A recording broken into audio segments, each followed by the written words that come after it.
parliamentary representative supposed to do? They don't know it. All I did was listen to what the comments were, and I just smiled to myself.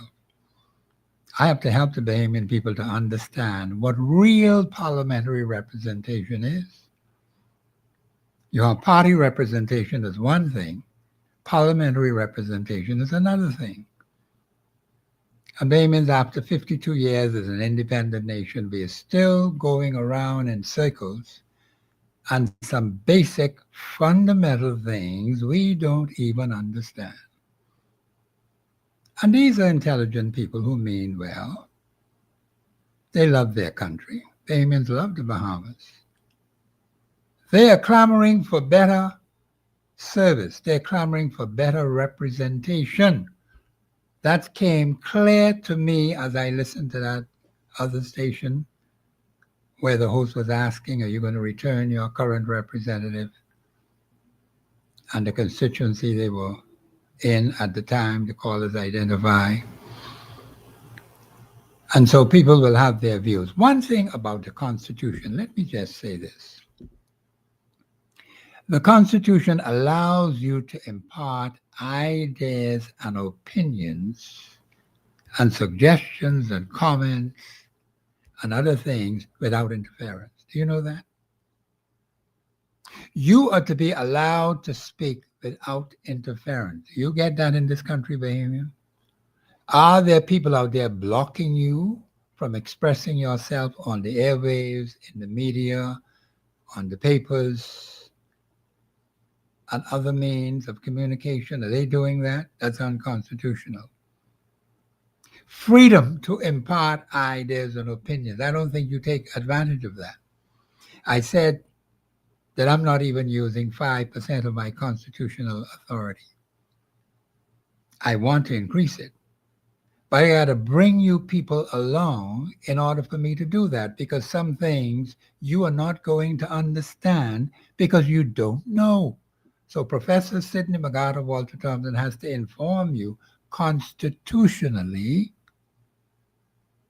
what the real truth is. There was another professor on another show giving misinformation to the public. And I said, Professor, no, sir, that's not according to the Constitution. What people do is this. They use their personal views and try to palm it off as if it's constitutional. Now, I have a serious problem with that. Very serious problem with that. You will never hear Professor Sidney MacArthur Walter Thompson express any personal views on the airwaves when it comes to the Constitution. I deliberately don't do it because there's too much misinformation out there. Everything that I say about the Constitution must be constitutionally sound 100%, lock, stock, and barrel. Otherwise, I'm wasting your time and I'm wasting my time. So I can't afford that. It's incumbent that you have correct and precise information so you can make the right decisions. In fact, God says, when the righteous are in authority, the people rejoice. So you got to listen to what God says, because he doesn't be like some of these other people tell you one thing today and then tomorrow they can lie to you again. If you do not have righteous people in authority, you're not going to be rejoicing. It's just as simple as that. You say, Professor, how do you find these righteous people? That's Proverbs 29 too. And there's another scripture that says, those who are ruling must rule in the fear of the Lord, because they're acting on behalf of God, not themselves, not to enrich themselves with money, going into the House of Assembly for $28,000 and then getting all kind of other contracts and other benefits to enrich themselves. Is that what representation is all about? The answer is no.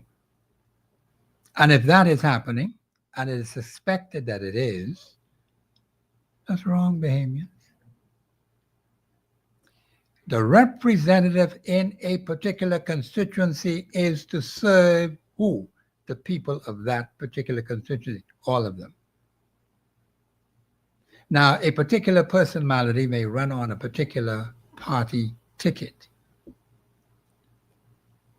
Running on a particular party ticket is not representation. Do you know that? It may be a means to move toward parliamentary representation. That of itself is not parliamentary representation. Parliamentary representation starts when you are sworn in after being elected or elect personality, member elect, as they sometimes call it, and that individual takes the oath. Now, some people have a gripe about our MP swearing to Her Majesty the Queen, her successors, her heirs, and they say, so help me God. Let me just say this to you, because some of you do not understand these things. And it grieves my spirit when I hear people talking foolishness and nonsense. That means that is a part of the oath. When I became a justice of the peace more than 32 years ago, I had to take 2 oaths. And they were to Her Majesty the Queen, her heirs and successors. So help me God. And then, of course, you to be fair. The other oath says you to be fair to all you come in contact with, you to be just and fair to them. That's 2 oaths I took. Now, how many people go by the oaths? So when they go in the House Assembly, they have to swear allegiance to Her Majesty the Queen. And some of you make noise about that. We can change it. It's nothing saying we can't change it, but you have Her Majesty the Queen. See, now you got one king over there in England, but our Constitution says Her Majesty the Queen. But he's the king of the Bahamas, so I have to get used to saying that because I am so got in my head about Her Majesty the Queen because that's in the document. And let me tell you right now, you cannot change those articles about Her Majesty the Queen unless you have unless you have a referendum. See, I got to get my words right now. I'm not misleading anybody. I'm telling you the way it is. All those articles that talk about Her Majesty the Queen can only be changed by a referendum. Do you understand that? You can't use no statute law to say, just write the word queen, king in there. Come on. That's utter nonsense. But it's an insult to every genuine Bahamian. And we cannot leave it the way it is now worded in the document. It has to change. And you have to change a number of articles that refer to Her Majesty the Queen. One article says in one sentence, the executive authority of the Commonwealth of the Bahamas is vested in who? Her Majesty the Queen. You got to change that. We ain't got no more queen. The Constitution ought to reflect whether we have a king or a queen, because we're still under the monarchy. Now, you need to ask yourself, why are we still under the monarchy? Now, that's a different subject altogether. I got to deal with that one of these days. But for purpose of this exercise, we're dealing with the Constitution. The Constitution says she is the head of state. And she is represented here by a governor general. Now, some people say the governor general is a figurehead. That's not true. The Constitution doesn't tell you that. There are certain powers the governor general can exercise as the governor general sees fit. Do you know that? Now, some things the Constitution say she is to act on the advice of the prime minister. But there's certain other things the governor general can do because she has the authority under the Constitution to so do. I don't know where people get this foolishness from.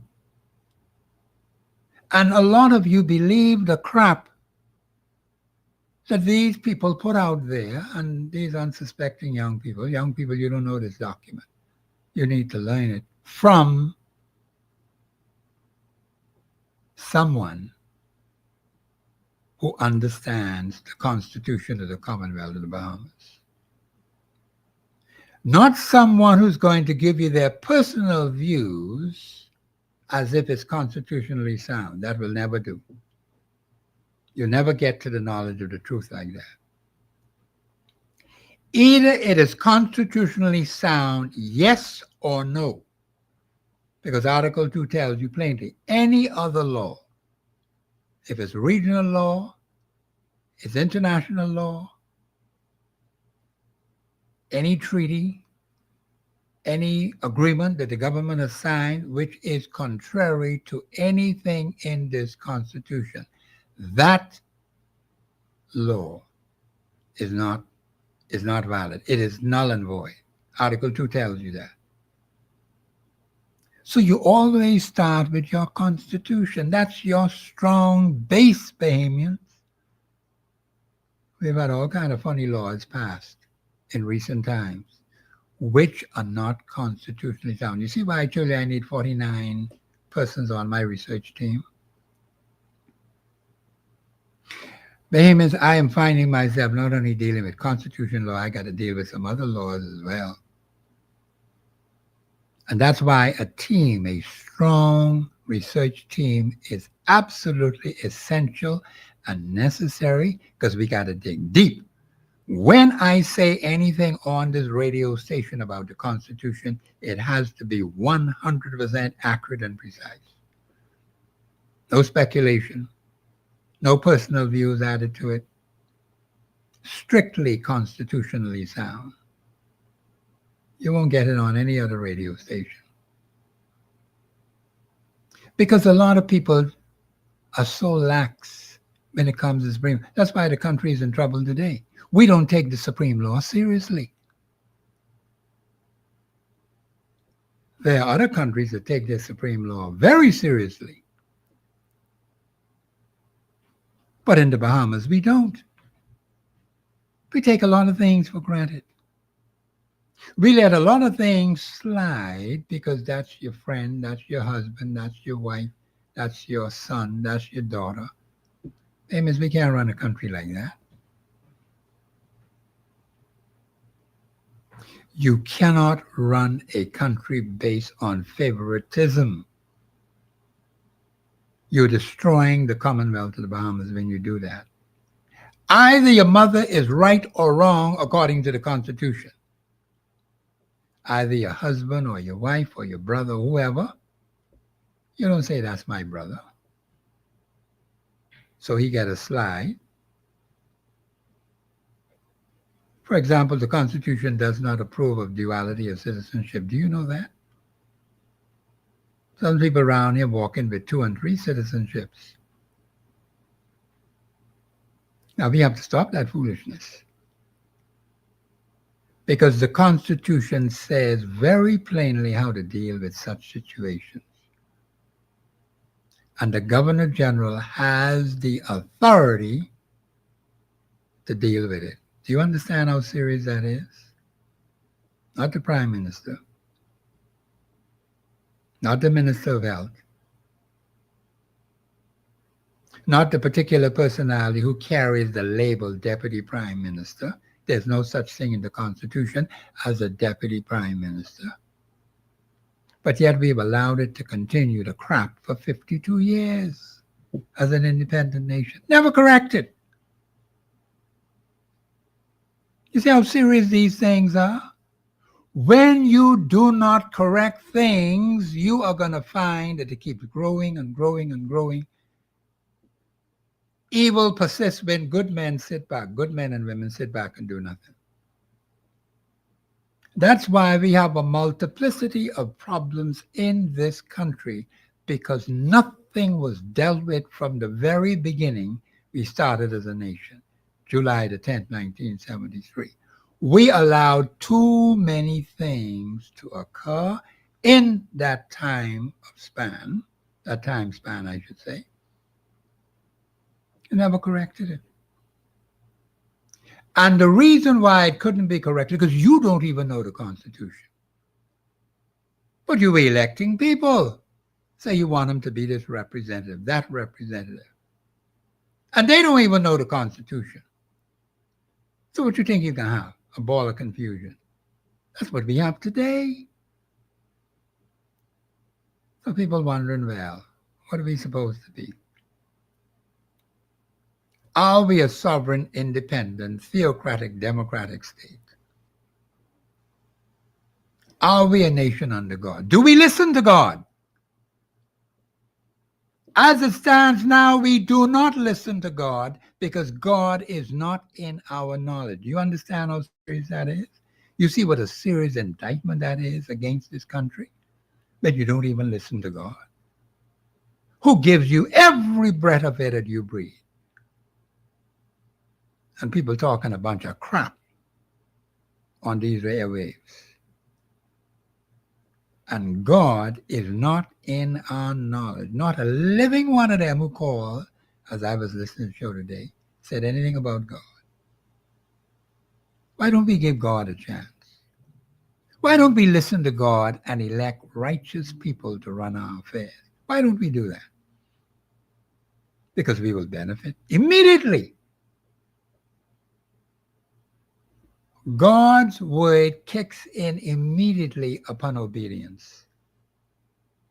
That's just the way it is, Bahamians. Man's word means absolutely nothing. The carnal flesh, because he's taken away with his carnal lusts and greed and wickedness and corruptible practices, you put your trust in that, all you're going to have is trouble. And see, God tells you about the carnal mind. It's enmity. It is hatred against God. That's why God have to tell you these things. That's why I always tell people, listen to what they say and watch what they do. But you need to understand what God says, and you need to understand what your Constitution says, and then you'll be on the right track. You will always be off course if you don't listen to God and follow his sound advice. That's the only advice you can rely on, Bahamians.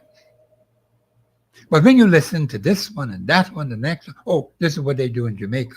This is what they do in Trinidad and Tobago. This is what they do in Israel. This is what they do in France. Come on, Bahamians. What the heck are we doing? And God is not in our discussion. He's not in our knowledge. He's not in our understanding. He's not in our governance. He's not in the way we run this place. That's the biggest problem we have in this country. It's the lack of knowledge of God, even though the Constitution talks about it very plainly in the preamble.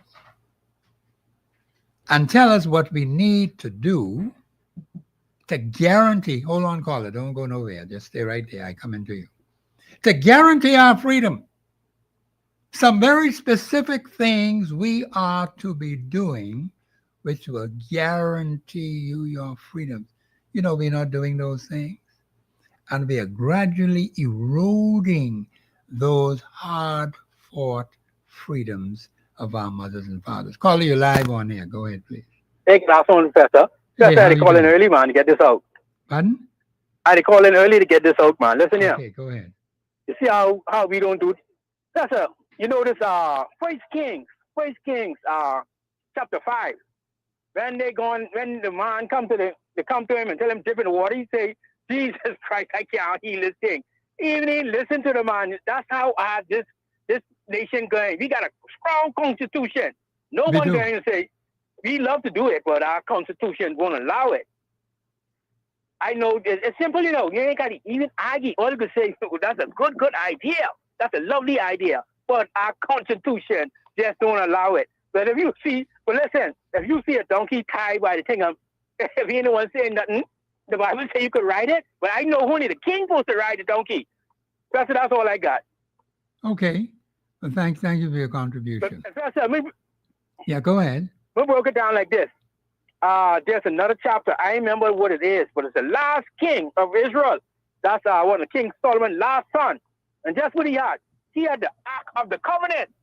You remember the set who Nebuchadnezzar take all the Daniel 11 thing out? Yeah, that's correct. Yeah. Yes, he had the covenant, and then we have that.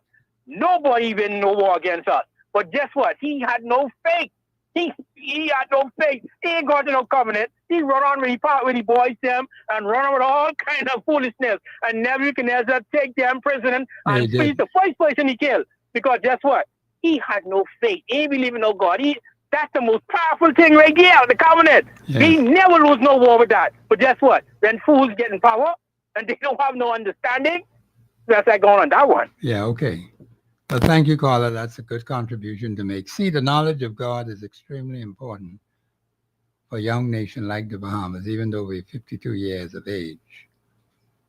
But we have plenty correction to do, Bahamians. When you leave God out of the picture, you're asking for trouble.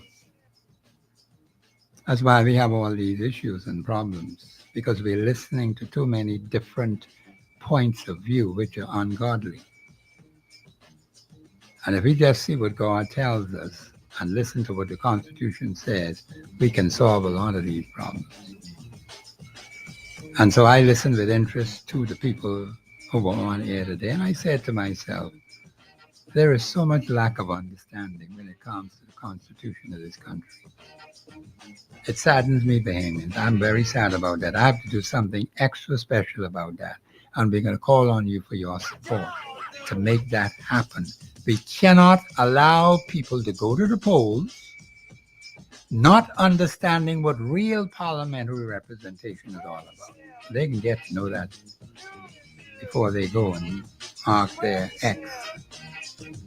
And then the host told them they only got one vote. But let me tell you something. There's something else that goes along with that one vote. Too many of us are individualistic. That is a problem in this country. And as long as that particular personality, me, myself, and I, gets a piece of bread and you have none, that's not a problem. I can eat this piece of bread by myself. And that's the way we behave. That's not the way to behave. That's not what the Constitution tells us to do. There are some very specific things that we must have in order to preserve our freedom. And one thing we don't have is self-discipline. You see that all over the town. See how people behave on the streets? Look how they drive. There's lack of self-discipline. One of the key blocks and principles that we ought to have to preserve our freedom as a nation. And we mess it up every single day doing foolishness and nonsense. I had the music in the background. I got to stop. This is Professor Sidney of Thompson. I hope you got some constitutional questions for me today. You know, I love constitutional questions. Or anything you don't understand about the Constitution. That's why I'm here every Monday. Just to deal with the Constitution of the Commonwealth of the Bahamas. And that day is exclusively for Professor Sidney of Thompson. We have to do it, Bahamians, because many of you don't know these things. And the more I listen to the shows, the more I say, boy, you got plenty of work to do in this place. Because there's such massive lack of understanding. And I'm not blaming you people out there, you know, because you're only getting what them other people tell you.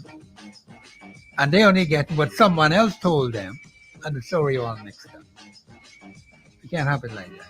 It must be constitutionally sound in order for it to make sense. This is Professor Sidney Thompson on the Global Radio Network, 99.5 FM. We'll be back after the break.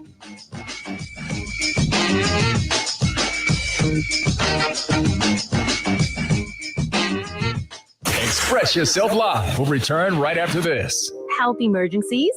Don't wait until payday. And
out of Walter Thompson.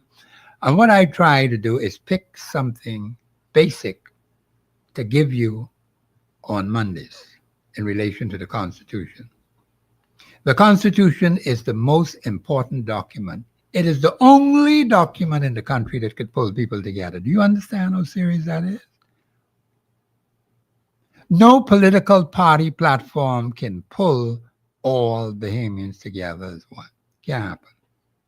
Because the very same Constitution says you can belong to that party or that other party over there, just like it talks about freedom of religion. One is a Baptist, one is a Catholic, next one is Presbyterian. So that is what the Constitution allows for. Everybody is not going to be Baptist.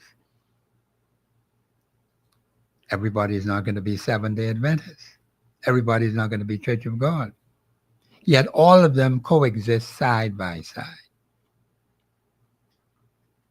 And I think that is good in the country because the Founding Fathers wanted to be fair to everyone in the country. Then you got some who believe some other funny things, and they have a right to their religious beliefs, which are not in accordance with Scripture, but some of them still hold on to those funny things. But be that as it may, you are guaranteed freedom of religion. You can change your religion anytime. You could leave one church, go to another church. Many other countries can't do that. We just don't realize how free we are as a people. That's the problem.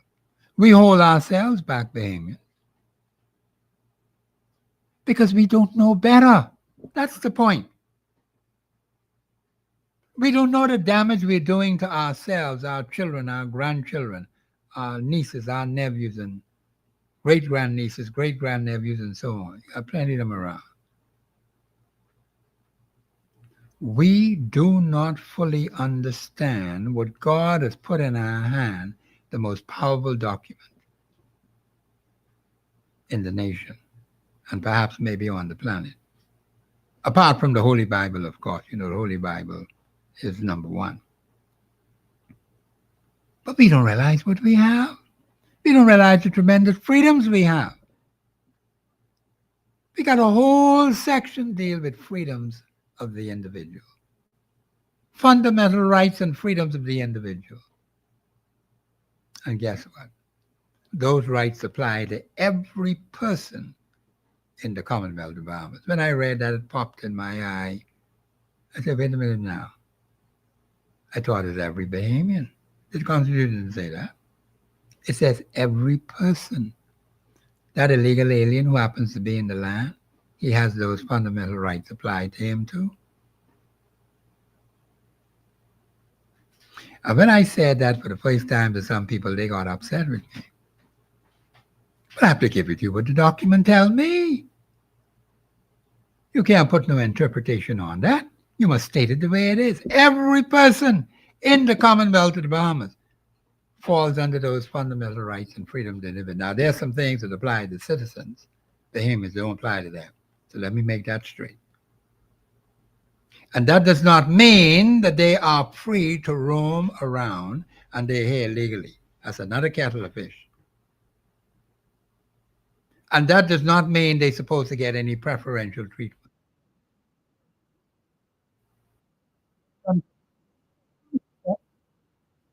Nonsense. And don't understand what the Constitution says. And they want to give away a whole lot of things to strangers, foreigners, aliens, outsiders, to the detriment of the Bahamian people. That's not good.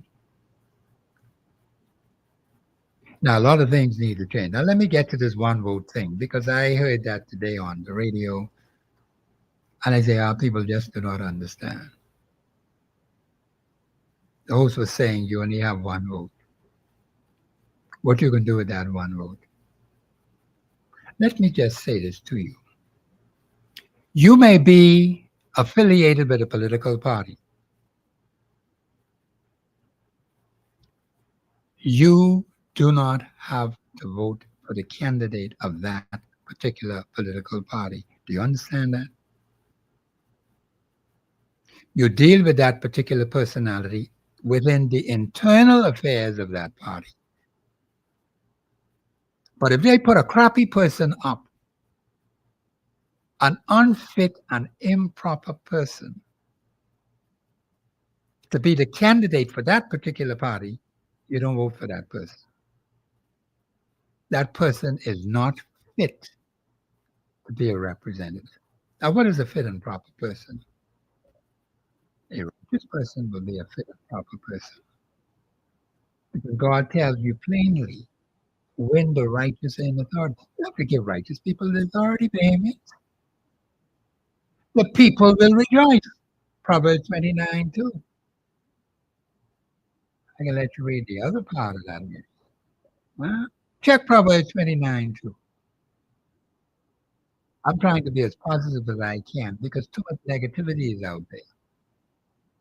You are not going to get anywhere unless you listen to what God says and follow his advice. And once you do that, you'll be rejoicing until Christ comes back. All of your problems will be solved, not some. Not burden on top of burden on top of burden. Keep complaining, and getting nowhere. But if you keep doing what you were doing over the last 52 years, then you got another 52 years of complaints. That's what you want? You certainly don't want that. I don't think you want that. So what is a righteous person then? You may say, Professor, what is a righteous person? A person who listens to God, who obeys God, who keeps God's commandments, who lives by the word of God. Not a religious person. A person who does that which is right and just and fair and will not be partial to anybody. That's the kind of representation you need. Person who will stand in that House of Assembly and speak on your behalf and petition the government of the day. Remember, you're a parliamentarian. See, you all don't understand how the system's supposed to work. You are a parliamentarian, and if you're an appointed senator, you're a parliamentarian. Some people don't even know that. They say parliamentarians and senators. Come on, man. It just shows you how lack of understanding they are. All are parliamentarians. You got appointed parliamentarians who are senators, and you got elected parliamentarians who are in the House of Assembly. That's the system, Bahamians. We got to work with it until we decide to change it, right? And guess what? It only could be changed by a referendum. That's the only way it could change, Bahamians. But if you listen to people talking foolishness and nonsense, telling you they could overrule constitutional law by a statute law, utter crap. But it hasn't been corrected. And there are those who are trying as hard as they could to use statute law to circumvent constitutional law. It could never, ever stand in a court of law. They're going to test that very severely. This was done before, and the government lost badly. More than once, more than twice. Do they tell you about that? Do you know about that, Bahamians? That's why you got to check things out, man. I get very grieved when you fail to do your homework. And listen to all this crappy foolishness and nonsense. Instead of finding the facts out first and then measuring it up in the Constitution. Is it constitutionally sound, yes or no? When you hear a minister speaks, is he speaking his own personal views? Well, they're supposed to call themselves, when they get together, collective responsibility. Well, the Constitution does say the cabinet has what? Overall direction, overall control of the government. It didn't say that about the prime minister, you know. It didn't say the prime minister has that. It says the cabinet has that. But then who's the cabinet? Who's the cabinet? They did some funny things in there with state ministers, no such thing in the Constitution.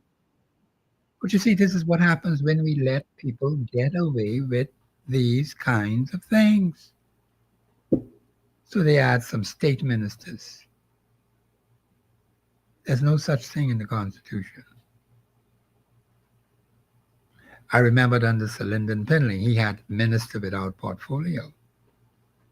When you look at the Constitution, it says so many ministers, minimum number of ministers, along with the Prime Minister. I think it's a total of 9, including the Prime Minister.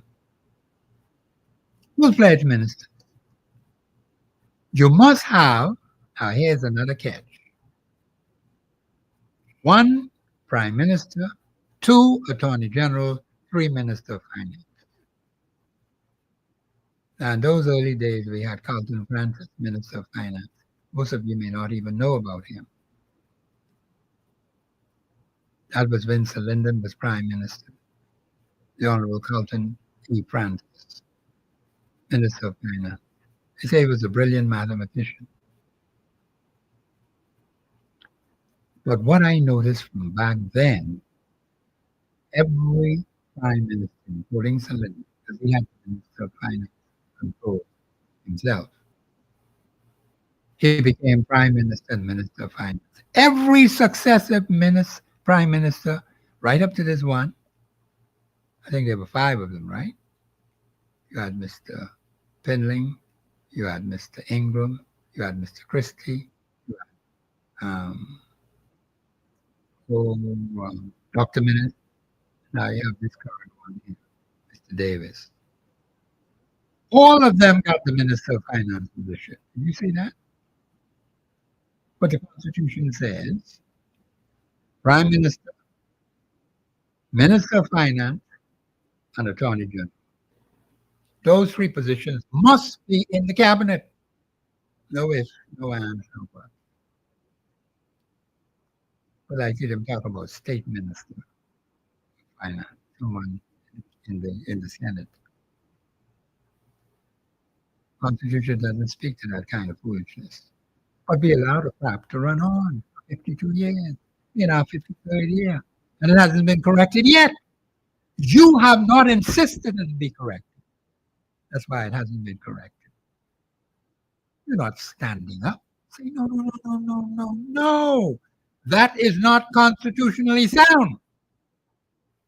You sit right there with your mouth pin up. We do nothing about it. That's the problem with us as Bahamians. We do not understand. See, when you let people get away with one thing, you give them an inch. And you look there at a mile, and you come on, Bahamians. You have to catch these things right at the very beginning. Now, for 52 years, this foolishness has been going on. Now, let me say something that I want to make it very clear to you that you will get it. The Prime Minister can appoint himself Minister of Finance. There's nothing in the Constitution that says he can't do it. In fact, the Prime Minister may take more than one position. There's nothing in the Constitution that says he cannot be Minister of Finance. I don't think it was intended to go that way, but somehow these fellows who are in the office of Prime Minister decide I can hold on to these one. There's 3 key positions in the cabinet. And one man go hold down the 2 major positions, Minister of Finance and Prime Minister. So what happens when the Minister of Finance has to give advice to the Prime Minister, or the Prime Minister seeks advice from the Minister of Finance? How that's going to work? It's just one person? Who is he going to consult with? Is he going to consult with himself? Is that the way it's going to go now? That's why you have it spelled out in the Constitution. And I'm saying, to make this clear, there's nothing in the Constitution that says the Prime Minister cannot be Minister of Finance. But that's a heavy position. And plus, he's Minister of Land. This one we got now, he's Minister of Lands. And he has perhaps some other responsibilities. So when a man has all those top positions like that, is he doing the work? Is he given adequate time to these ministries? Because he is the one that's ultimately responsible, not the state minister. Because no state minister is not a constitutional position. But yet, we've allowed these people to do it to us. We said nothing about it. And that's how our country is in the state it's in now, because we do not protest against things that are not constitutionally sound. That means you can't keep going on like this. We can't keep going on like this. Now, of course, you got immigration and citizenship. Major issue in this country, causing all kind of problems. What is the Minister of Immigration doing? You got a Minister of Immigration. We don't hear from that minister. What I do see is a lot of people, strangers, foreigners, aliens, outsiders, throughout all the family islands. That's been reported to me. And you people know those family islands, please send the information of what you're seeing on the ground. Record it, date and time, and when it occurred, and what settlement it occurred in. Send that information to Global Radio 813-0271. You got to have the information. And once that information has been analyzed, and there's so many ways you can get information, but we need your cooperation. You have to be eyes and ears in your particular community, even right here on the island of New Providence. Some funny things going on. But you sit right there.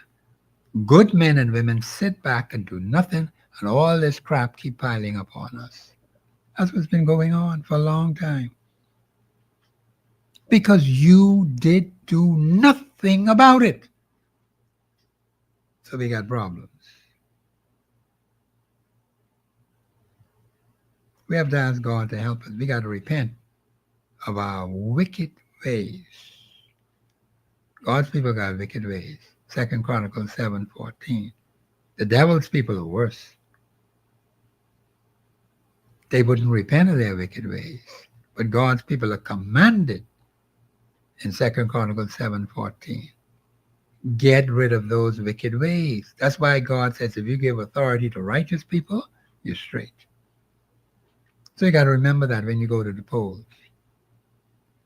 And you have to have, yeah, this one, I remember it in my head, the collective will of a people. Now, this is where I think we run into problems. And as I said earlier in the show, you do not have to support the particular personality put up by the particular party that you may be affiliated with or associated with. That's not the way to go, because that person is not a fit and proper person to be a representative. And this is where Bahamians keep making that mistake. What has also happened is that over the last 52 years, even more than 52 years, all the way to 1968, the electorate of this country has given one particular political party an overwhelming majority of seats in the House of Assembly. Landslide majority. The last one is 32-7. 32 for one side, 7 for the other side. Before that, it was 35-4. That's the result of the election. Now, what was the electorate saying? What were they saying when one party got 35 and the opposition got 4?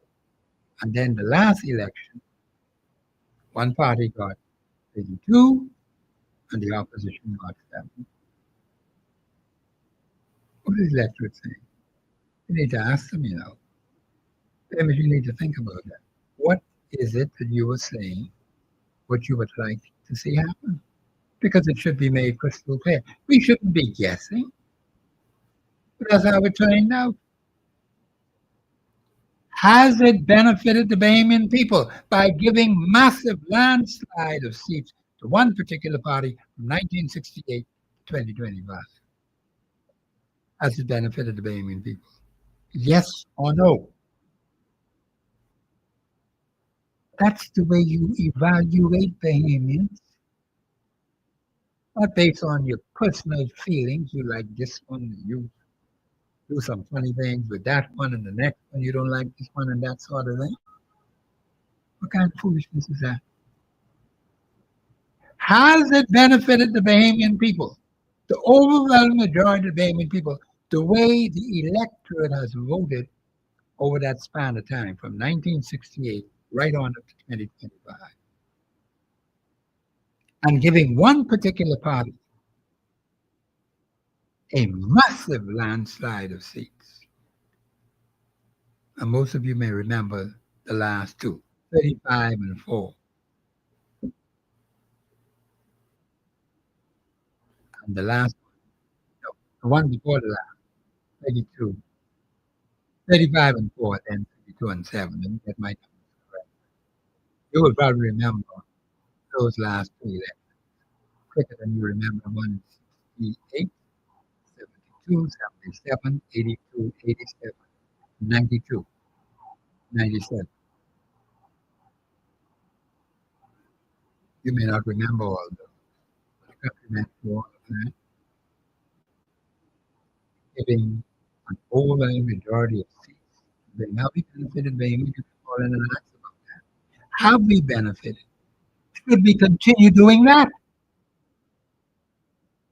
Have you seen improvements in your constituency? Yes or no? Now that's what parliamentary representation can do. What has been done in your particular constituency? Now you're getting down to the nitty-gritty about representation. What has the representative done on your behalf in the House of Assembly in dealing with problems that afflict you in your particular constituency? Have you seen any improvement there? Let me ask, are you rejoicing in your particular constituency?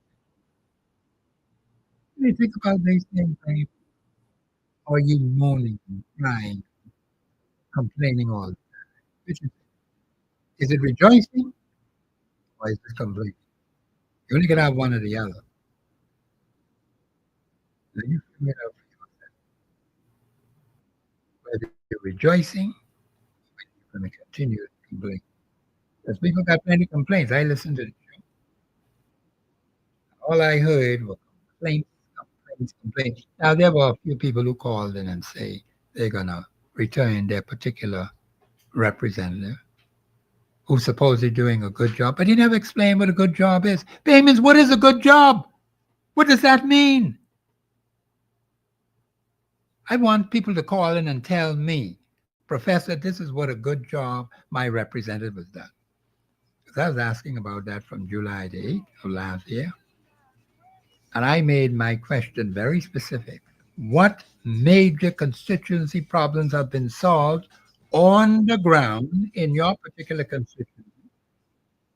And these are the clear-cut benefits that we are enjoying in this particular constituency today as a result of these major constituency problems having been solved.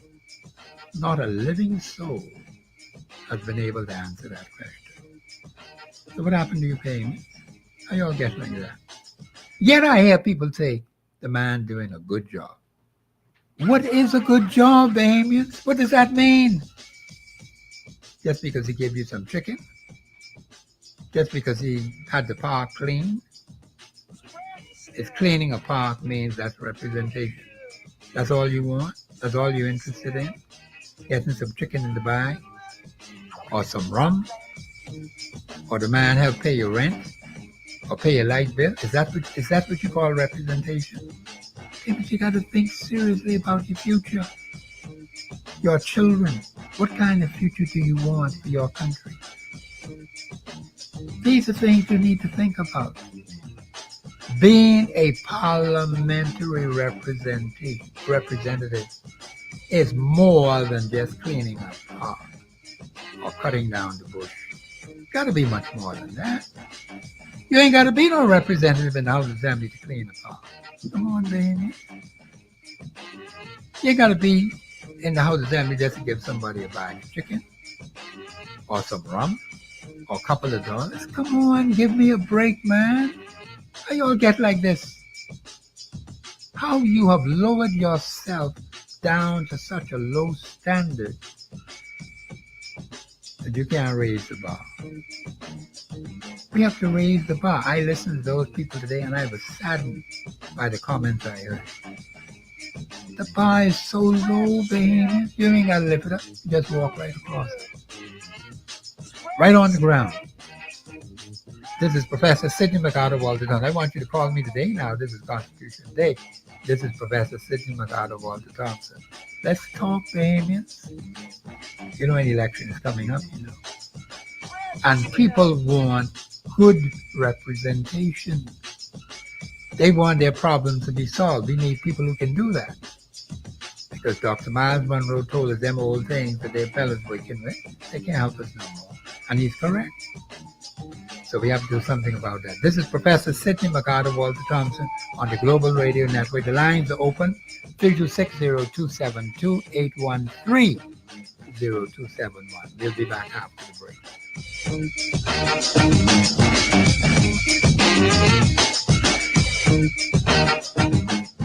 Express Yourself Live will return right after this. The Perfume Bar by Lurie.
How do you evaluate it? What is it based on?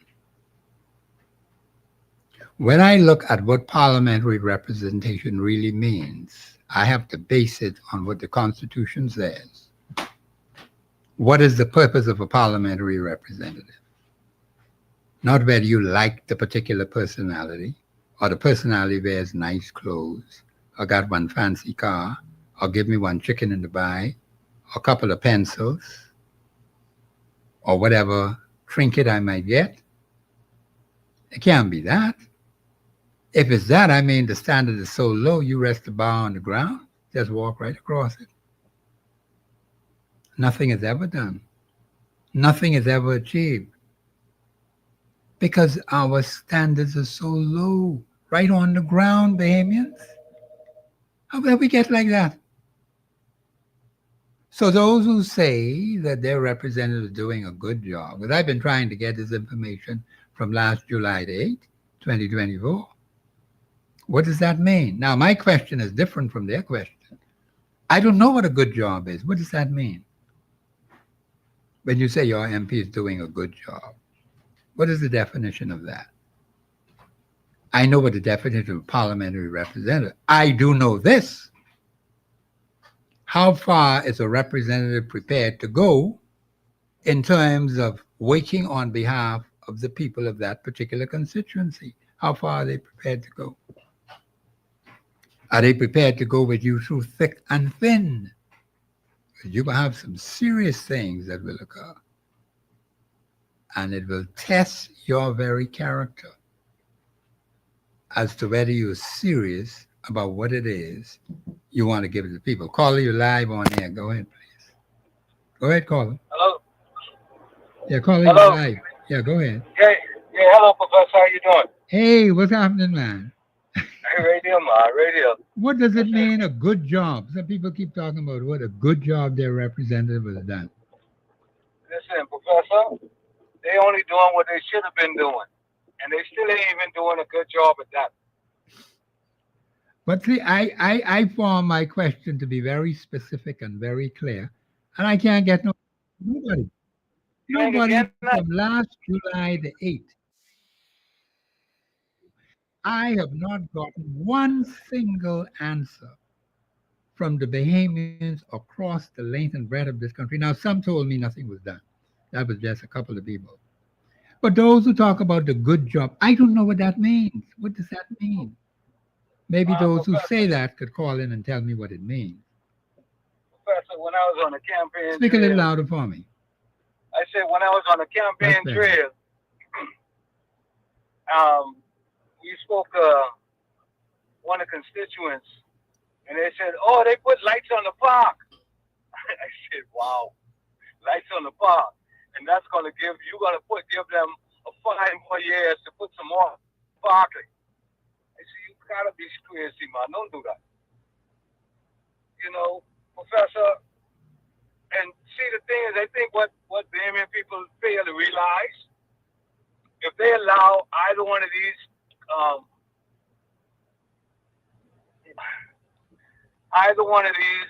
parties win the next general election, we ain't gonna have no Bahamas. They're missing the whole point.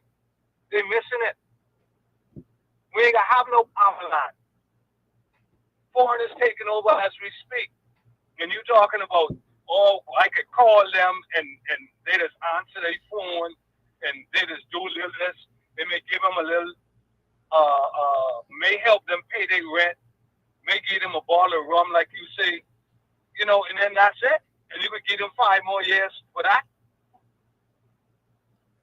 Hello? Yeah, I'm listening. The bar is like it's on the ground then. Professor, this you ain't got to lift it up. I mean, ain't got no lifting up at all. It's just right on the ground. Bang. You just step over it like that and there's nothing happening. Professor? Yeah, that's better. When we as Bahamians don't look at the bigger picture and realize our country is not even, our country isn't even being sold. It's being given away. It's being given away. That's what's happening right now. And you could talk about especially this government. what good job they've been doing. And you, Professor, they only gonna go in there and be house niggas like they've been for the past 4 years. And the ones who were there before, they could be house niggas for the next 5 years. That's all they've been. They already have an agenda. When they get in, they have absolutely no voice, none. And what they doing for the couple constituents, because they ain't doing it for all. They're only doing it for a couple constituents, and that's what you want to give them another 5 years of that. You like it that much? You that much of a sucker for punishment? Come on, man. Come on. You got to do better than that. Our natural resources, where everyone could get a piece of the pie. Only a chosen few getting it. Yeah. Every time, every year. And that's what you're saying, doing a good job? You still ain't get two nickel to rub against each other, and you could tell me they doing a good job? You still on skid row. You ain't getting nothing to show for nothing. Man, come on, Professor, man. We better than that. Yes. And for those who got good common sense, you need to encourage those who ain't got no sense to vote for the other party that's talking about doing something for the Bahamian people. For the common mind. Not those who are in that little circle. Not that little 5% who is up top and don't want nobody else to come close to them. Not that group. It's a sin to give to those to the rich. That's the Bible tell you that. That is true. And if they really want to talk about they're a Christian nation, where is it where it says, where Jesus Christ said, help be thy brother's keeper? You in power. You have all kind of opportunities to be your brother's keeper. Are they doing that? They are not doing it. They far from it. And you won't give them a next term? Gotta be stuck on stupid. Excuse my language. Yes. But that's a fact. That's a fact. You gotta be stuck on stupid. And that one who calling us idiots, he's the biggest one of them all. He don't even know the difference between man and woman. Yes. He needs to sit his behind down. Or stop sitting on something. And you know just what they're talking about. He got too much pile up in him. Don't even know the difference.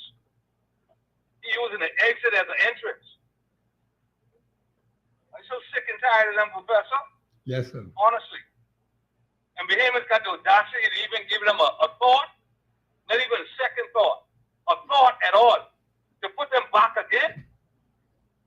They said that when they first came in, the freedom of information, we could bring that forward. Well, when they did get in, they said it ain't none of your business. We could do what we got to do, or what we want to do. And that's what you like? And you want to give them another term? Gotta be stupid. In fact, Carl, we have something going on right now that is being done secretly.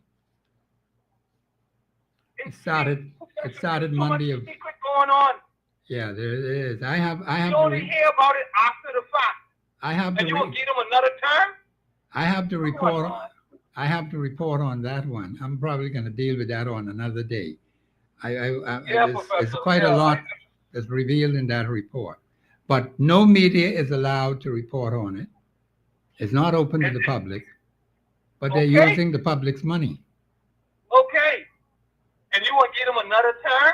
But guess what, Professor? Like I said, for a little while now, we serve a God who sits high and look low, and they're going to continue to wiggle in the quicksand that they're in, and they sink in more and more and more. And because of they so corrupt, they can't even see the damage that they're doing to their own self. Let them keep it up. Let them keep it up. Yes, sir. Their time coming. It ain't good. It coming. It coming. They think that they're doing so much right. The wrong that they're doing is going to overtake them and their generations to come. If you think it's over just because they go down, generations could suffer for this. See, this is what these parliamentarians fail to realize not even say in cahoots, you have built a covenant with the devil himself. And you think our God is going to allow you to prosper? His word says that he will visit the iniquity down to the third and fourth generation. His word will not return unto him void. That's right. They not realize what they do. No, they realize it. But see, because it's so sweet. Oh, I get my hand in this cookie jar, I can hear me. Yeah, you all right. When condemnation come on you, you can wonder why and how. When sickness come on you and your family, you can wonder why and how. God sits high and look low. They need to think about what they're doing. Instead of they stop that little man from doing all this doggone foolishness with our country, no, you want to say yes and be banging on the table like little bar children. So stupid. They ain't got no common sense. Honestly, if I wouldn't know no better, I think they under a spell. And they ain't a good spell either. So doggone dumb and silly. Worse than silly bar children. Okay, Colin. Good for them. Anyway, Professor, thank you for letting me vent on that. Yeah, man. You have a right to express your view, and that's what it's all about. Yes, sir. Giving that's people. Why I love this show. Is they call express yourself. Yeah, well, that's what it's all about. Freedom to impart ideas and opinions without interference. I don't think we're using it efficiently enough. Because when I listen to the remarks I'm hearing from the people who call in, I get very upset because there's this lack of understanding. They do not understand true parliamentary representation. That's not registering, as I see it, based on the hardcore evidence that I have, that we do not yet have an overwhelming majority, 70%, 75% or more of our people who truly understand what parliamentary representation is all about. Because see, even if we did, we would have better results than we're having right now. The bar is just too low. It's on the ground. People just walk right over it. You have that tape ready, Mr. Producer? Okay, go ahead with the tape. Come so unexpected. The residents clearly did not expect this to happen. For tornadoes, 6 and 7 tornadoes just to appear out of nowhere with no warning signs. The resident on the corner there, I think you got an interview with her earlier. She was actually in her trailer, her food trailer. That's her livelihood. And it turned over while she was in that trailer. She had to hold on to the trailer for dear life. I can't imagine how she was feeling. But the team, we're here on the ground. We were advised not to come last night, to wait until daybreak. And so we're here just assessing the damages, just getting some information from the residents, and just to let them know that we're here. The support is always important. Being here on the ground to show your residents that you love and you care for them is extremely important. And so my team and I are here.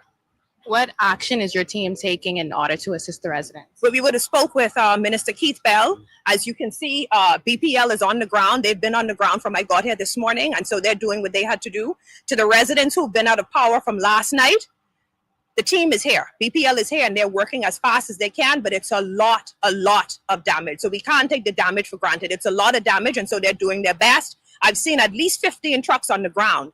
So everyone from BPL is clearly reported to work this morning. And so I want to say thank you to Minister Joe Beth just for ensuring that electricity is restored. Is that, oh, that's it. Yeah, okay. I thought just a little bit more from Joe, not Joe Beth Colby, but the representative for Seabreeze, Miller Bryce. She is the representative there. I, in fact, went into that area and I saw tremendous damage. So she's correct on that point that occurred. And it covered more than just one constituency. I didn't know there were that many. She said 6 to 7 tornadoes that just suddenly touched down. They don't give you any warning. But from where I was, the noise was terrible. The thunder, the lightning. It's just like someone was angry with you, extremely angry. The fury that came with the thunder and the lightning and the damage that has been done. We need to wake up and realize that a message was being sent to us in the people of New Providence. So we must not take that lightly. And we saw people out in the rain trying to patch their roof. And you saw a whole lot of people in that area. The street was flooded with people and trucks and vehicles, and we saw a whole bus. Do we have a caller, Mr. Producer? Okay, caller, you're live on air. Go ahead, please. Good afternoon. How are you doing? Yeah, I'm doing well. Okay, go ahead. Awesome. Natanya Strawn here. Oh, Natanya Strawn. Where you been hiding I haven't yourself? called you for a minute. Yeah, you sound kind of low. I don't know. Mr. Brewster, can you bring the volume up for me? Because I want to hear what I know what's going on. Normally this line is good. I come up here? No, I'm hearing you now. It's the producer. Okay, awesome. That. He's Awesome. a technical man. So, He fixed that. Professor, Yes, ma'am. you know, I'm always here encouraging you with, you know, this talk show because the pressing issues that concerns our nation is always, you know, broadcast from here. And I appreciate Yes, Global ma'am. because, you know, express yourself when you say that. Because it's an awesome opportunity to express, you know, the way that we see things. And not only that, I think the camaraderie is what is waking up the people. Yes. And so it's an awesome opportunity to be able to speak to issues here on the show. Yes, ma'am. However, I'm just tuning in. My question: did anyone call you concerning what's this power issue today in Freeport? No, we haven't heard anything on that. Well, downtown around the Grandmama Power Company look like a fair. It looked like A fair. Look like a fair going on. okay. Cars are parked all around. Persons apparently are experiencing this excessive power bill, and people are apparently going in and making their little payments what they could afford to pay, but we're being told that persons are still being disconnected and Yes. being forced to find funds that they do not have Yes. on the rising of the Grand Cayenne hotel about to close or just closing or something like that. Yes, ma'am. My thing is, you know, I hear the praise to the minister. What is happening for Grand Bahama with this excessive power bill on the backs of the Bahamian people? Yes, ma'am. Who is hearing their cry? I mean, and I'm seeing a lot on social media. I haven't seen anyone, gather themselves together. It's one of the problems we have in Grand Bahama, not being able to unite ourselves, and so I believe that's why nobody's hearing us. Yes. But at the same note, downtown look like a fair. Everyone is crying that they are getting these excessive power bills, Okay. and there's no relief. Nobody's speaking to the relief. But like they said, everybody's downtown at Grand Bahama Power Company trying to put their little $1 and $2, and still being disconnected after they would have made a payment. And I understand that they may have a raise, but my thing is, Grand Bahama has not caught itself yet. No, it hasn't. People have been oppressed by a depressed economy for how long now? No relief, and they bragging, but they good government. Yes, ma'am. I try to figure out what's going to happen for Grand Bahama. Well, that's a good question you asked. I hope some people in Grand Bahama will call me because Grand Bahama normally calls the show, and I appreciate the calls from Grand Bahama. Grand Bahama, you got to be up to date on these things now because you got some new developments, and it seems like you're just going from one crisis to the next. And that's not good governance at all, period. We just continue to grin and bear. I don't understand it, or cry and bear. Yeah. The people I tell you, they line up around the power company like they're giving them out something free. Oh, okay. All right. I have friends that told me recently that they made their payment last month on a bill of $1,000+ this month, $1,000+ again. These people can't afford it. Where they can get it from? No, they cannot. That's Some excessively people high. sleeping in darkness now, and Grand Bahamians are too prideful because They in darkness with their power off, and they didn't give the power company all what they had. At the end of the day, nobody to speak up for the Bahamian people in Grand Bahama. Yes, ma'am. I And really these people are so cowardly. They refuse to stand up and say, "Listen, enough is enough." see that has been the problem. I've been warning the Bahamian people about this. That's why I threw out the challenge last July the 8th. And I said that you have, according to the Constitution, Article 24.1, I told them I am not satisfied that the people are organized on the ground. I don't see any evidence of it. Now, some people would call the show, talk about it. That's fine. That's all well and good. But I said, now we got to go beyond that now. What are we going to do to solve the problems?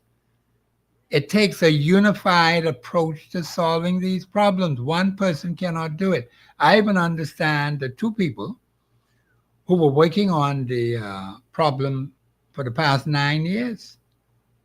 This is the 9th year up to this year when they were working on the problems with Grand Bahama Power Company. But the problems have not been solved. I mean, what are we saying? See, I keep saying to the people, you have to put aside your personal petty differences and get serious, because light affects everybody. Everybody is in the dark. And your politics. Because at the end of the day, that's why a lot of us refuse to stand up and say something, because our good government ain't be clean. You understand? Yes, ma'am. But yet, still, at the end of the day, you are the one that is being burdened with Yes, whatever you are. the expenses are, or whatever the cost is, and children are having to suffer under this situation. No matter their powers off right now, and they don't even want nobody to know that. But I think that's when they should talk it. Something wrong with these people in Grand Bahama. They just a bunch of sheeple people. Yeah, we got to overcome this, man. We can't go through another 52 years of what we have gone through. All right?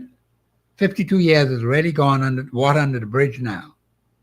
A whole lot of people died in this country needlessly, because when terrible things happen, good people sit back and do nothing. That's a problem with our people. We have to work on that. And so I tell them, I say to them, if you do not know how to do it, if you don't know, ask someone who can help you to do it. Why is that so difficult? Why is that so hard for people to understand? I don't think that Bahamians even want to know how to do it, because it's impossible for them to be suffering under this duress the way that they are, and just so submissive to the point that they go in there, they lining up, and I'm hearing people crying and saying that they gave them $300 on Friday, and they turn their power off, and they don't know where they can get the next stuff. Have the media go join forces with somebody who has the same issue and start crying out, say something. Yes. They just think if they go on Facebook and share their little stories, No. that's supposed to bring some I tell results. people they're talking in the dark. That's why I tell people, do not say anything to me privately on any issue I discuss on the radio. I don't want to hear it. Okay. If you have anything to say, call while I'm on air. Let the people hear what you have to say, and they will hear what I have to say, and then the people could make their own judgment. Like you say, unite yourselves. Yes. I don't understand it. All I can say is I'm calling concerning what's happening in Grand Bahama, because I just tuned into your radio show, but in the midst of me tuning in, I didn't hear anyone, call concerning Grand Bahama. It's a crisis in Grand Bahama. It's a serious crisis. Yes, it's a crisis. Yes.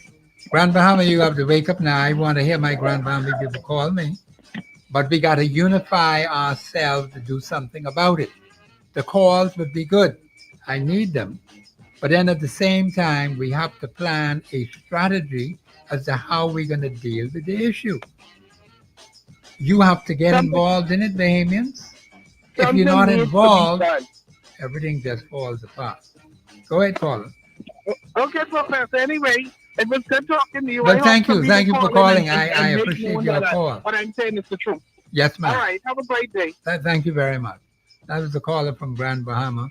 And Grand Bahama, see, the thing is, we've got to get over this problem. I already told you, this light business affects everybody. Okay? You have to see it for what it is. You're losing your stuff. Your meat's rotten. Is the Grand Bahama Power Company going to pay you for that meat because you don't have no electricity and your appliances are being disrupted? Are they going to pay for the damages? Are you collecting any compensation for that? That's only the beginning of it. There are some other factors that are involved. But if we sit back and do nothing, that's the part what disturbs me. Why is it that we are sitting back doing nothing? Good men and women sitting back doing nothing. Payments only could keep dropping. And we are dropping too low as it is now. And people will suffer. The children will suffer. You sit right there and allow the Grand Bahama Power Company or whoever is responsible to give you this kind of crappy service. And you just take it and swallow it. That's not no way to build a country. You can't build nothing like that. You have to get down and be serious behind it. Like I tell you, if you don't know how to organize, call me. I'll come in there and help you to organize. Because we need it, Bahamians. We can't keep going on like this. Day after day after day. The same crap going on. It has to stop. And the only way it's going to stop is for you to stop it. That's the only way. And you have to do that as a unified team. Set aside your personal differences because all of us suffer when the lights go out. Even over here, when the lights go out, the phones go out.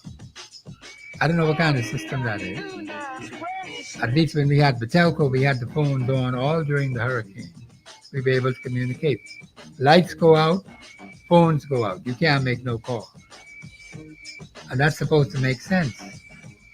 This is Professor Sidney McCarter, Walter Thompson on the Global Radio Network, 99.5 FM. We'll be back after the break.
under half an hour, my producer told me. So you got to make your calls. And don't forget, Bahamians, I tell you about to send me those emails. I told you I need 10,000 of you to send me your emails with your numbers on it. And I need your strong support. Please do that, Bahamians. You see all these problems we got in this place? It takes the collective will of a people to make it happen, Bahamians. We can't just sit back and do nothing. We have some serious work to do. I believe we got a call on the line. Caller, you're live on air. Go ahead, please. Yes, Professor. Hey, what you Good say? morning. Good afternoon, sir. Good afternoon. Are you Mr. calling from Bain, Grand Bahama? Yes, indeed. Oh, okay. Columbus Park. Columbus Park. Okay, all right. That's right there by the hospital. Okay, yeah. You talk to Well, your people, right? say it again. You talk to your people? Yes. Because I want to hear from them too, you I know. put them. I got them on the ground.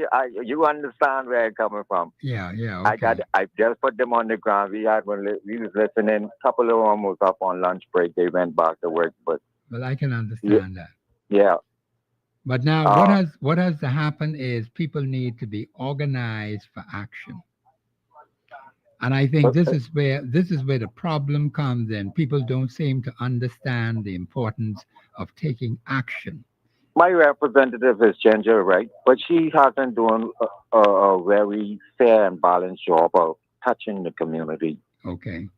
And with that immigration problem that we having, we gonna have to solve that. We gotta go. I get some information from out the U.S. that they got 50,000. Okay. With my passport, Professor. With your passport, that's a lot. That's a lot. Yes, indeed. But I want to get as much information you have that is credible. There it Please is. send it to Global so I could get that, man. Yes, and don't think you got. Hey, Grand Bahamian people are secretive in their ways because of the fact. A couple of guys is listening right around me. You say, yeah, I got a number. No, but that's fine. Once you give it them, tell them send me the email. I need the email. I want to hear from them. And tell them please put their phone You numbers holding on the it down, email. Professor. you holding it. You holding us down. But yeah, we need some work with these politicians, and actually we all agree that we gotta start from there. And Miss Moxie, she ain't talking the right type of language or the party. Okay. So I think we're gonna have to transform and do something new and unique for Pine Ridge. Dr. Miles Monroe already told us before he died. Yes, indeed. Those old weapons. Yes, indeed. Cannot take us one step further. Prophet. You got to drop them, and you got to come up with something that's totally new. Yes. That's what the man told us before he passed. And I think we got some spirits in him. I looking out the work today. I come in to I do the car wash on the side. Yes. Things too. And I mean, that sanitation got a big network of those others working for them, and the poor of them, it look like they don't want to hire Bahamians. Yes, I understand that is a problem. I mean, and you could hold a whole annual year worth of work, and my own count can't do that. Yeah, you have a I mean, point. they protecting them too, real well. Yes. That light bill situation, it looked like only my kind doing that, and a lot of them come into my place to charge up their phone and so forth. Not, Professor. It's hard over here. And I my condolences go out to the lady. I feel her pain. Yeah, we hurting up over here, Professor. Yeah. And they ain't talking to us. Yeah, okay. They ain't giving us no kind of relief. Well, but you holding it down. I like you said, I trust what you're saying, Professor. You can hold us down. Let's get to work. Yeah, definitely, yeah. All right. So now, don't forget now.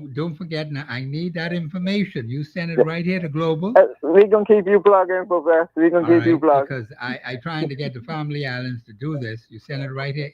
What's the number again? 813-0271. You got the number. Yeah. Yeah. The pictures and everything. Global we got the equipment right here. We'll catalog that. All right. Yeah. And thank you Take for care. calling, man. Thank you very much. I'm delighted that the people in Grand Bahama. I need people from Andros. I need people from the other family islands to call in. You got all this technology, man. We're not using it to advance the cause of the nation, Bahamians. And like you said, some people are a little secretive. Bahamians, you got to forget about this secretiveness when it comes to national issues. That's why I tell them I don't want no one tell me nothing. Call me aside, say, want to talk to me private. No, no, no, no. When it comes to national issues, no sorry. You say it right here on the, if I'm in a public meeting, you challenge it right on the floor there in the public meeting. Because I want the people to hear what you got to say. And I want them to hear what I have to say too. This ain't no private thing, man. This is serious business. People have lost their lives. Do you understand that, Bahamians? You know how many people have lived and died over the last 52 years as an independent nation? In fact, 58 years since majority rule, 59 years up to January of next year. 59 years, Bahamians. How much more time we want to throw away? And people are concerned. People are interested. People want a better way of life. And those of you who are candidates, you got to get on the ball. Let's get your programs on global. Let's get your understanding. I believe we have a call on the line. Call you live on air. Go ahead, please. Hey, Professor Thompson, how you doing? Alan Johnson. Hey, see Alan Johnson. What you say, man? Yeah, just tuning in again for you. But, I just want to inject something. It's something you guys keep referring to Miles Monroe, oftentimes about what he says. Yes. I think it's an important aspect of what he says that a lot of people miss. And that's where his speech was with the tools that no longer serves us. Yeah, the tools that no longer serve us. That's what right. I was referring and literally speaking, I had the opportunity to speak to Dr. Monroe a number of times.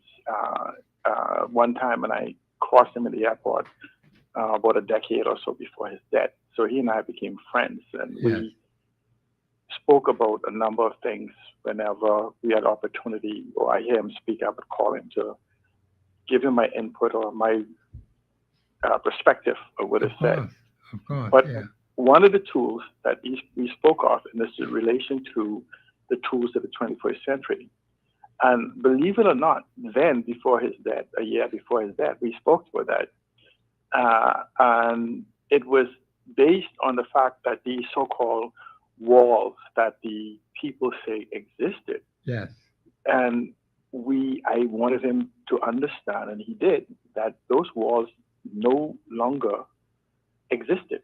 Okay. Except in the minds of the people. Now, there's a statement that I coined decades ago when I was in university. It says, people often remain in the dark, not due to lack of light, but failure to open their eyes. People often remain in the dark, not due to lack of light, but failure to open their eyes. But see, Alan, people can be deceived. No, let me just first finish the point on that. Oh, okay. All right. Okay. You're sitting there in the studio. You're looking at the screen. You can see the microphone. You can see the lights. You can see the people walking around you. And I would ask you to close your eyes. And the only thing you will see is darkness. The microphone wouldn't go away. The wallpaper wouldn't go away, nor would the people, nor would the desk or anything. You're sitting in front of you. The point of that is the mind has to be open. An open mind cannot be deceived. And it's the same concept where we take for education, where we say education is to replace an empty mind with an open one, not full it.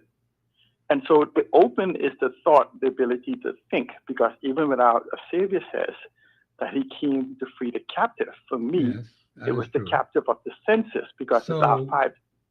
What has to happen is they need information that is factual, that can be beneficial to their development. Right. And so, but what happens, and you're bringing me to the point I wanted to make. Okay. The problem is that we have leadership that reinforces the concept of walls being there that no longer exist. Okay. And so they keep talking about this wall of financing, this wall of ownership, this wall of opportunity. when we're seeing the world, for those who pay attention, and I've had at least a dozen people call me in the last week because Trump is doing something now with tokenization or tokens, as it's called in the crypto world, that I've been saying for 5 years that we should prepare for. And he's shifting the global order. And so to the point that Russia and China is saying that the use of tokens the way he will is considered, they will consider it an economic war. Okay. But that same $37 billion shift that he's about to do, there's nothing that prevents a regular Bahamian who needs only a fraction of that to participate. And you can use this other analogy. If $1 million is 1 year, $1 billion is 1,000 years, and $1 trillion is 10,000 years. And so the Bahamian may be looking for 1 year or even 1,000 years, and Trump is talking about 37,000 years. Okay. And so what I'm saying is there's an opportunity to understand that finance, the wall for finance, no longer prohibits Bahamians from utilizing it for ownership if they seek out the information. Now, again, people like me have been talking about it for decades. Yes. And so when you talk about, say, tokenization, it's just setting up a proper business plan, and you want $1 million, just convince 1,000 people that your business plan is viable enough. Not 1,000 in the Bahamas, 1,000 out of 8 billion around the world. Okay. The problem is, and I'm not going to keep you too long, is that we use this expression that banks in the Bahamas only finance vehicles. As a person that was a founder of a bank, the first digital credit union in the world, the first credit union to offer credit cards, the first credit union to offer online banking, all those different things. We started that credit union with $250,000. 7 years later, we sold it for $27 million. Listen to me. They are absolutely correct. We only finance vehicles. And this is when you talk about the right information. The problem is Bahamians have never been taught what a vehicle is. An automobile is a vehicle for transportation. A house is a vehicle for home ownership, and a business is a vehicle for wealth. But now let me just break this down and I end with this. The problem is when you come to me as a banker, when you say you bring in that Ford F-250, I don't have to sit there and ask you, does it have 4 tires? Does it have an engine? Does it have a windshield? Right. In the same way, when you bring me that vehicle called a home, I don't ask you, what about the doors? What about the windows? What about the roof and everything else? But then when you sit in front of me with your business, with that vehicle, I have to ask you, what about this? What about that? What about this? What about that? And that's where the problem is. And so in the same way you would bring this vehicle presented to the bank for an automobile, for transportation, a house, for home ownership, your business must also be complete in the way you express it. Okay. And that is what we have not prepared our Bahamians for, because we have created a nanny state where government is responsible for as much as 20 to 25% or maybe more of the economy. And so the government doesn't print money in the Bahamas. So what we have to do is we have to tax the people. We have created a Ponzi scheme. So we have to tax people to sustain the fake economy or political economy. Yes. And since the economy is not growing, we must tax them more to keep this Ponzi scheme going. And we are on the verge of that economic collapse. And you know why? And we can talk about this in another day. When Donald Trump uses tokenization to devalue the dollar, what is our dollar pegged to? The US dollar. And so if that becomes a tool of devaluing the debt that the US have, that means our buying power in the form of inflation is even more reduced. And these are the conversations we don't have. We keep talking about what this one do and what that one do, and who's more incompetent than this, who's more unable and that, whatever. When you have a conversation of who is the least incompetent, that means that you both must admit you're incompetent. You both must admit you're incapable. To argue that you're more incompetent than me. You're more dumber than me. And you must admit that you must be dumber. That's a complete waste of time when you use those kind of expressions, because it's not productive. And we keep going around in circles with that. And I'm glad that you called in to explain that, particularly on these financial matters, because people need to understand what it is that we need to be doing. What I'm concerned about is what is it we are supposed to be doing as a people to take the country forward, upward, onward together. But I can tell you what it is, though. Can I just interject in 1 more minute? Yeah, go ahead. An educated people do not demand empowerment. And that's a scientific fact. However, Say that, no, make that statement listen, again. an educated group of people does not demand empowerment or change because they've been educated to think in a particular way. Okay. However, empowered people demand better education, demand better neighborhoods, demand better homes, demand better everything.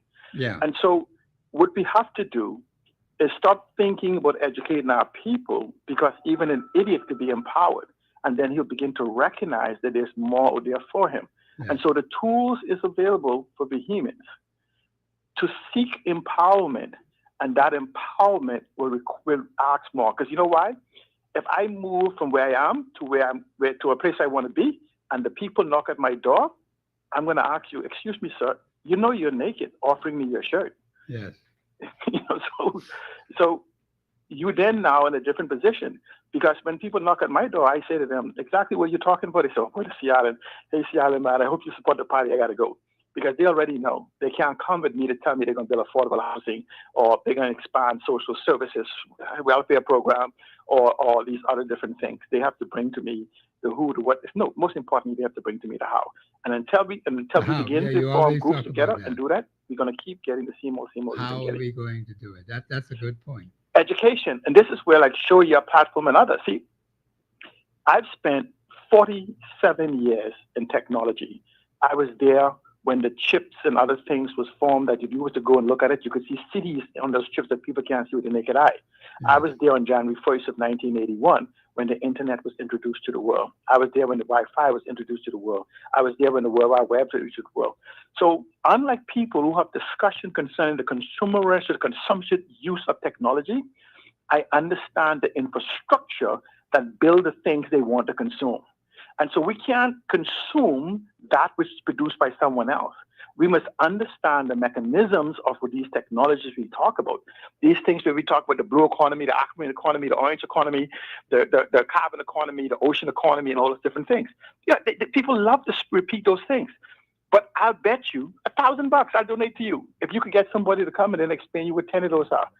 10 of those 27 different economic models we have used in the last 10 years, just mentioned. And I won't even talk about the underlying technology like fintech, redtech, swooptech, proptech, healthtech, blockchain, airtech, medtech, biotech, insurtech, legal tech.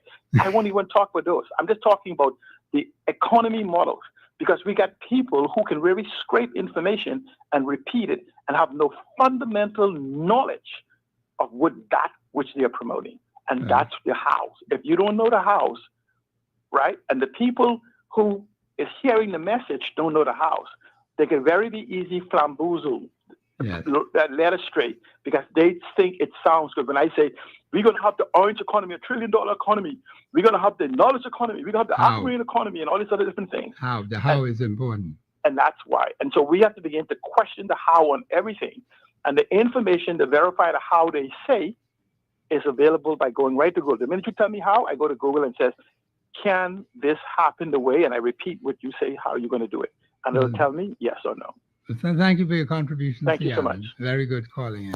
Seattle is a very brilliant person, and he has a lot to offer the country. I hope that we will take advantage of that tremendous mind that he has. And let's use it for the building, not only of Grand Bahama, because he's situated in Grand Bahama, but for the entire country. And I think you're not going to have another one like him, just like you had one Miles Monroe.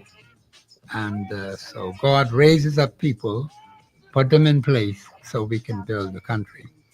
This is Professor Sidney MacArthur Walter Thompson on the Global Radio Network on this Monday and Constitution Day. And I appreciate the many calls that came in and your interaction. Bahamians is very important. But now, do not forget now, I need those 10,000 emails.